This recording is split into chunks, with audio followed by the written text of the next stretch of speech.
Hello again, everybody. My name is Andy, and welcome to another episode of UFOs and Other Paranormal Stuff. I hope that you are all having a good October. Unfortunately, my family is not. Our poor old dog, Millie, a lovely white Labrador, is very ill, although she doesn't show it much.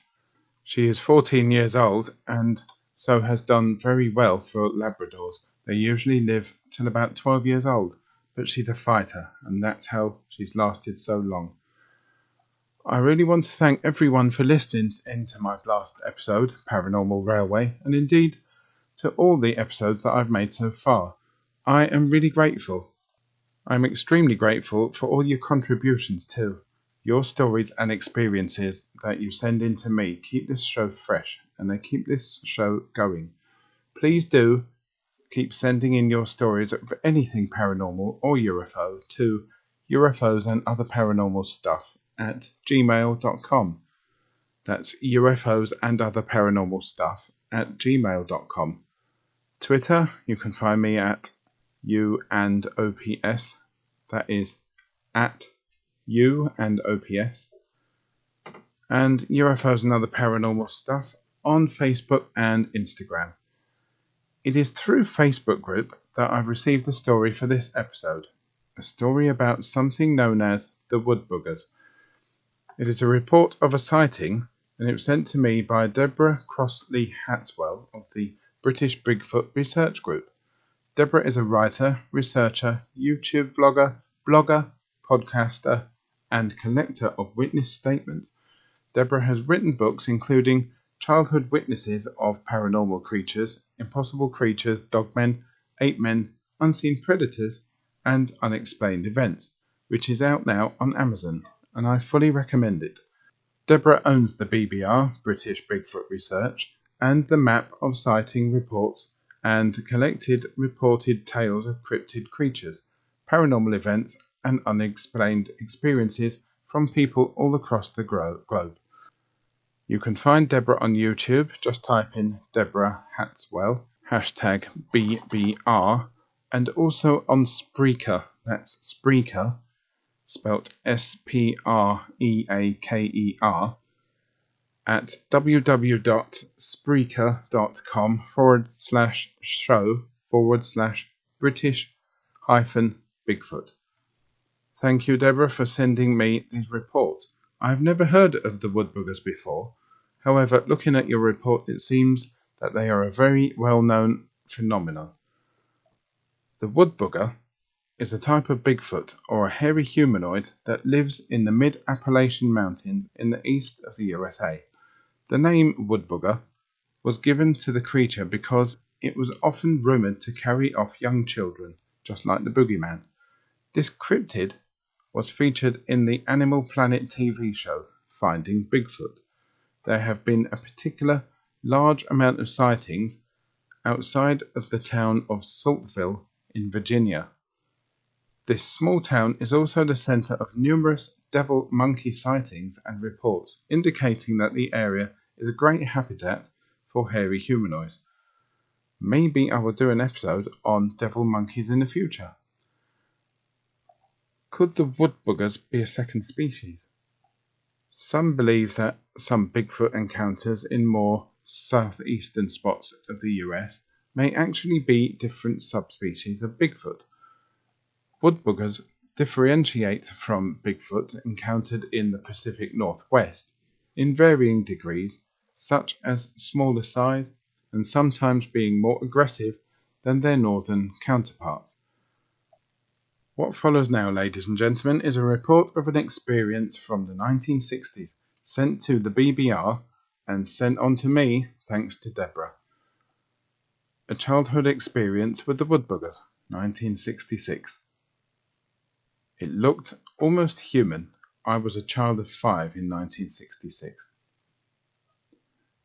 We had recently moved to a place in the countryside, a place that held dark secrets, a new house and new friends of a similar age who lived nearby. We played all day during the days off school until the sun went down. I remember days like those. We fished, we cycled, and we climbed trees and climbed hills. Every day was an adventure. place we often played at, usually in the evening, and so we could make as much noise as we liked, was at one side of a river on a large floodplain about 3 acres in size. On the other side of the river was a large steep bank, heavily wooded and overgrown. The first event that at the time went unnoticed, but is now important, was the stone throwing. Stones would land with a thud close by as we sat together. We all blamed one another. Who else could it be? No one else was here, or even close by. We even started doing it ourselves, tossing a stone up in the air when no one could see. We became good at spotting a sly arm, lobbing stones upwards. Some of us put our parka hoods up to protect our heads. This happened on consecutive days when we first started to hang out near the woods. It was only when we were all paddling in a calm part of the river that we noticed something strange. Small stones started to land in the river around us. So we watched each other as we were all together to spot who was the culprit. Plop, a stone would hit the water. That meant it wasn't one of us. It must have been someone nearby. Very few people were ever seen in this area. We looked around to see if someone was hiding in the trees on the opposite bank. Plop, another stone hit the water.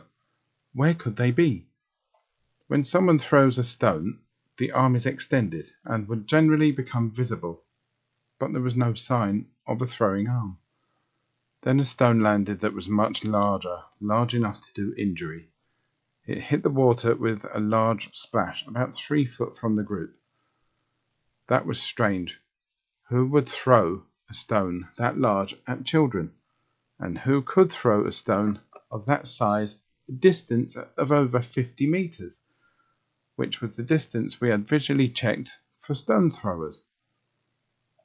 We moved away to avoid injury. It was obviously meant to discourage us. It did. But in the long term, the opposite. It became a game and eventually the stones stopped. The next event was the night runner. As we were gathered in the group on the grass about 10 meters from the river, it had gone dark. We must have lost track of time, as we had to be home before dark. From somewhere on the floodplain, a thud of a heavy runner. The vibrations came through the ground and through the air. It was coming towards us, fast, getting louder. We braced for a collision with the heavy runner, but then the sound moved past and was moving away. Heading towards the river, it was too dark to see, but it sounded as though it jumped the river.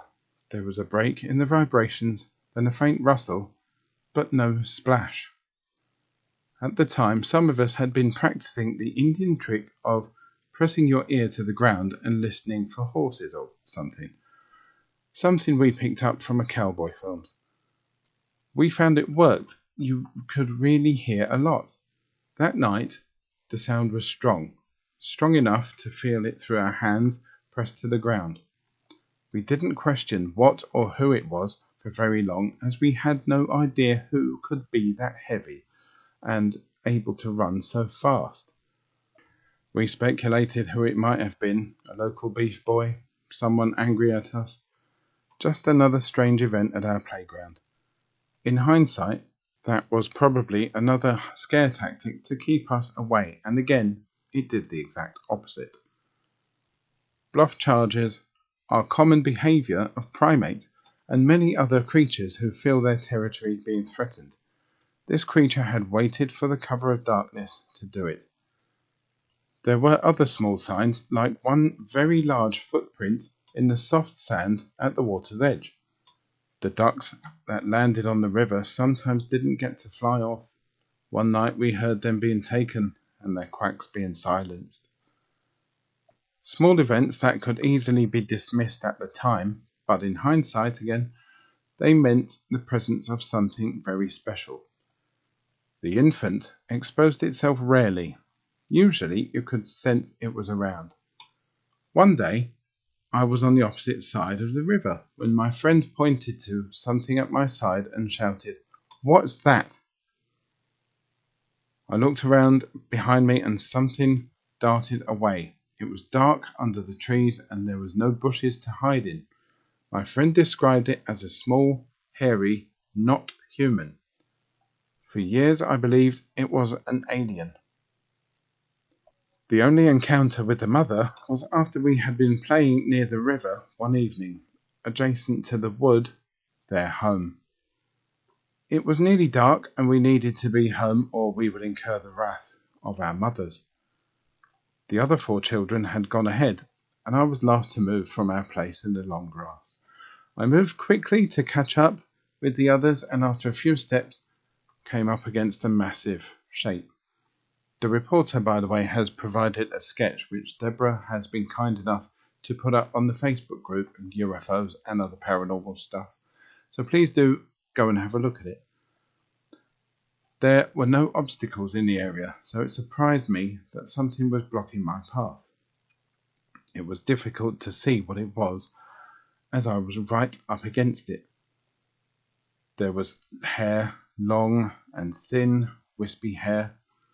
I had to peer round the shape to see firstly how wide it was, then to see hands hanging at the side and slightly lower than my line of sight. Hands bigger than I have ever seen. They were very large and very human. Another one on the other side. On looking down, there were naked toes, just visible in the poor light, poking out from thick hair. On realizing the mass had limbs, feet, and hands, I looked up to see the head, but there was nothing but darkness. A face slowly came into view as it looked down. The first thing I noticed was how small the face and head was compared to the body. The head moving from looking to its left where its young might have been. A strange face looking down at me with a look of amusement, amused at the surprised child looking up in shock and wonderment.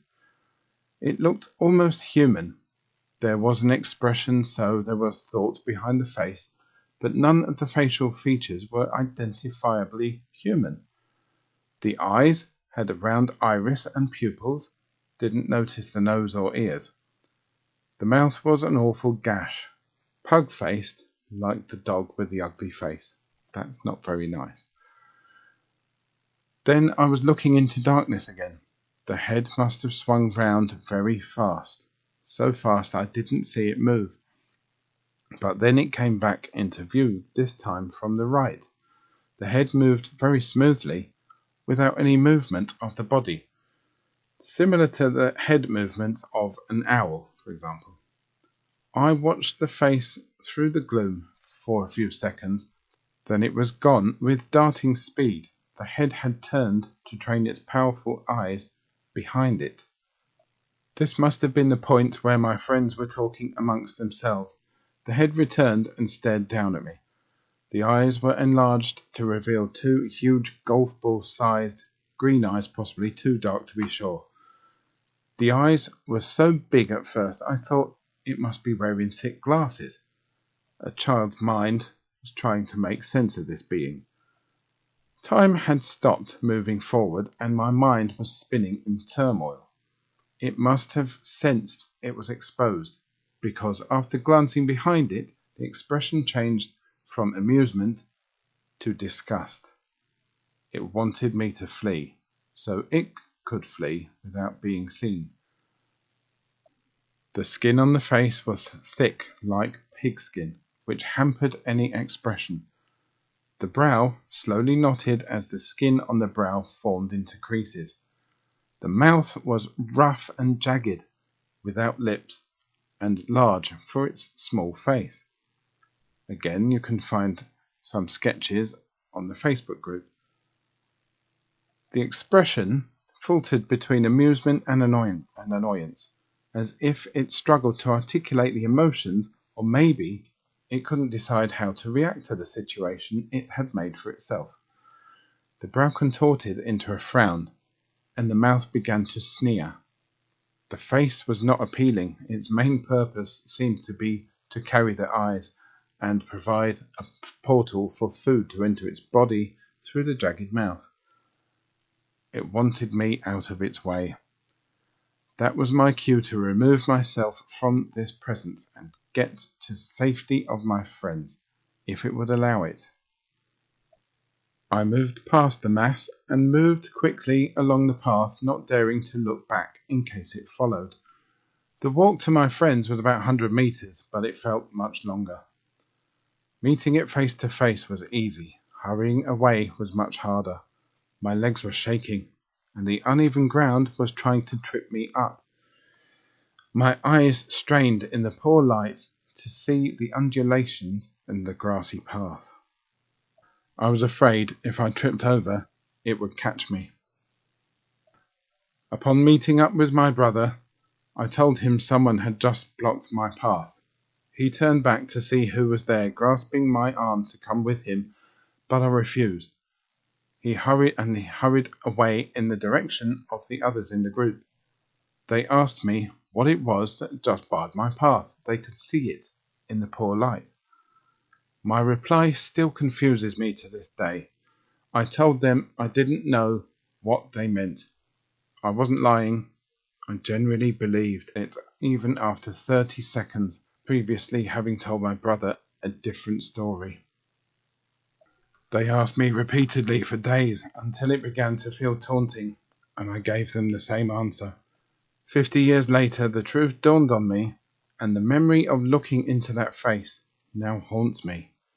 Memories of such strangeness after 50 years have a very vague feel to them. It is difficult to say with any certainty that they are real, but my memory has never been wrong. The most unbelievable event, and one I struggled with, is the memory of an infant that suddenly joined me and a friend. The same infant who was seen 2 years previously on the opposite side of the river by my friend who said it wasn't human. This infant must have watched us playing our games for years and yearned to join in. Our screams and shouts would have permeated the wood as we played. Her mother must have been denying its freedom to play with us, until one day it suddenly appeared close to us on our side of the river. We stared at the creature, its long grey wispy hair running down its back as it crouched, waiting and hoping for acceptance. My friend was afraid and wanted to go, but I persuaded him to stay. It only wanted to play, I told him, and I was afraid to be left alone with it. He asked what it was, but I had no answer for him. It had waited a long time for permission from its mother. It would have been cruel to run away. It wasn't too strange looking. Without the hair, it could have passed for being a human. It kept its face hidden despite all my efforts to see it. When I reached out to touch the silky hair on its back, it moved away quickly and repositioned itself back into a crouch. Looking across the river, there was no visible sign of a parent, but they must have been watching us unless the infant had no permission to join us. We tried to play with it, throwing a pebble for it to catch, hanging from the branch of a near tree.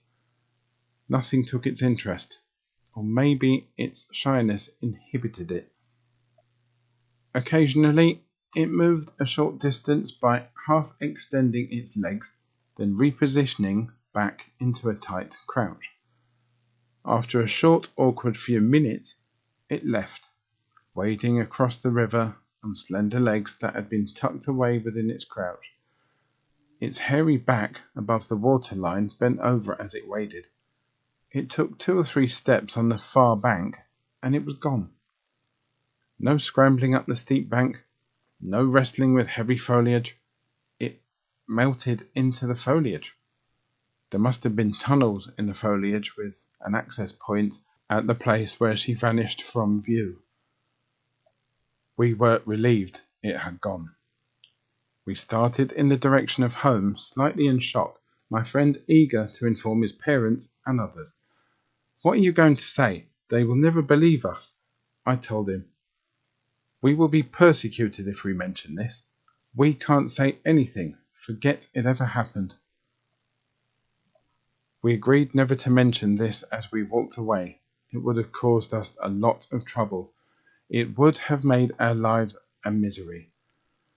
My friend may not have accepted this and told his parents because his credibility took a sharp drop around this time. He seemed burdened and out of character for weeks. I should have supported him. They would have condemned us both. I must have done a good job of forgetting this. It took 50 years to recall it. One day, 1974, not sure what got into them, two of my friends decided to venture into the lair. Probably bravado, but could also have been something to do with my other friend's loose tongue. It was his elder brother who made the decision to go in. It was also the only place we hadn't trespassed on, so it was about time. I was invited but declined. Someone needed to raise the alarm when things went bad. I knew something was spooky about that area, but I couldn't put my finger on it. All the signs had been ignored, but together they meant it was spooky. They emerged after about 15 minutes, very nervous and badly dishevelled. The only thing I remember was one of them saying to the other, "What was that thing?" I didn't want to know any more. I already knew somehow. It was wrong to invade their home. I should explain at this point the memory of running into one of them was still packed away. Their camouflage is their long grey hair. It gives them the appearance of shadow by removing any outline of form. Together with speed and intelligence, they remain hidden, judging by the lack of sightings in the area of their movement. If you see them, it will be a grey blur. You would think it was nothing special, a shadow. The actual type of cryptid that they are still evades me. They do not fit into the classic Bigfoot appearance of ape-like features. These have a different look about them, more like the bride of Bigfoot, although their behaviour is similar. Bluff charges, stone throwing, privacy, remaining hidden, only coming out at night, but sometimes in the daytime, family groups without a male. Their appearance is different, mainly in their body hair, which is much longer, approximately 12 inches in length on the back of the infant, shorter on the legs. The face is different, but only seen in poor light, so may be slightly inaccurate. The infant's face was not seen. Its hair seemed to cover it, and it did its best to keep its face hidden. Their intelligence seemed higher than normal Bigfoot behavior. We have no idea of their existence apart from a few sparse encounters. I know I'm not the only one. They may be on the edge of extinction, and we would never know it. Well, what an interesting report, and thank you again to Deborah Crossley-Hatswell for sending it to me. I am very grateful. Once again, do head over to Amazon to buy Deborah's book, Childhood Witnesses of Paranormal Creatures. Have a look at her YouTube channel and Deborah's podcast at www.spreaker.com/show/British-Bigfoot. It is full of interesting accounts of cryptids and other paranormal events from around the world. Once again, please do keep sending your stories of anything paranormal or UFO into me at ufosandotherparanormalstuff@gmail.com. That's one word, ufosandotherparanormalstuff@gmail.com. Again, Twitter at U and OPS, that's at letter U, word and letters OPS. And UFOs and Other Paranormal Stuff on Facebook and Instagram. Now, Obviously, next week is Halloween, so just for fun, I'm going to do an episode which will feature ghost stories. So if you have a good ghost story to tell, or even just a really scary story, then please do send it in to me and I will read them out for Halloween. Thank you very much for listening. I hope you have a great weekend. I look forward very much to reading out another one of your stories very soon. Take care. Bye bye.